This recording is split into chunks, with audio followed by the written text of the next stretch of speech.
Hey guys, Captain Dylan Hubbard here with your weekend fishing report. Hopefully you're pumped up and ready to take advantage of these weather windows between these cold fronts. We got some cold fronts rolling through, obviously feeling that cold front today. We've got another one lined up potentially Monday and another one after that potentially this coming Friday. Plus, right now, we're on the backside of a last quarter moon that happened this past Thursday. We've got a new moon coming up this coming Thursday. So, tides should be a little bit slower through this weekend, but as we move into the work week, they should pick up. Water should start flushing more as we approach that new moon coming up during the work week on Thursday. Also, keep in mind that new moon generally brings a better daytime bite near shore and offshore. Inshore, same thing, but inshore you can fish those artificial light sources like dock lights, bridge lights, and the nighttime fishing becomes pretty darn good around these new moons.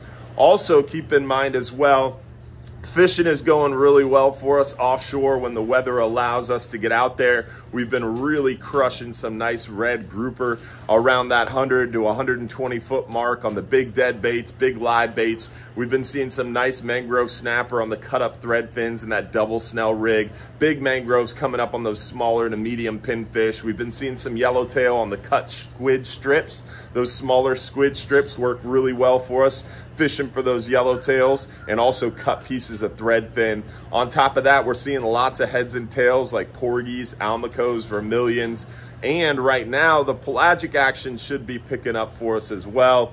Near shore, we're seeing a lot of the hogfish using those spinning rods, those 4,000 series spinning rods, 20-30 pound braid, and about a 15-foot piece of around 30-pound fluorocarbon, 3/4-aught hook, 1 2-ounce egg sinker. You've got a great chance with some live shrimp to target those hogfish on our 10-hour all-day trips. Plus, we've been catching a lot of nice lane snapper mixed in there while targeting the hogfish. You can also catch the lanes using small chunks of thread fins or even chunks of squid.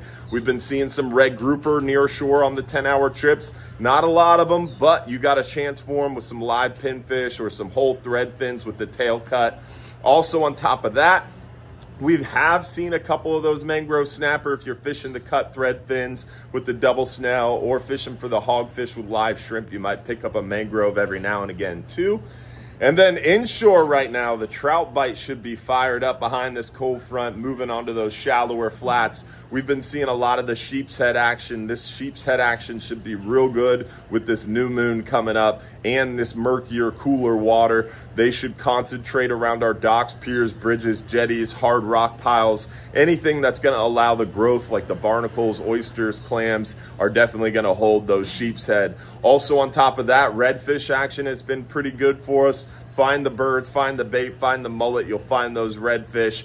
Oyster bars, mangrove shorelines, grass flats, all good areas to look. Look for the wind protected or sun drenched shorelines to find more actively feeding fish inshore. Think about the points, the pockets, the passes, areas that water is going to be moving, especially if you're fishing over the weekend. With this last quarter moon, tides are going to be moving slower, so those points, pockets, and passes will become more important as they concentrate the water flow and definitely help the fish to feed more actively in those areas. As we approach the new moon, the flats will get better and we'll have more water moving, better tides, and those fish will be able to spread out and still feed pretty actively.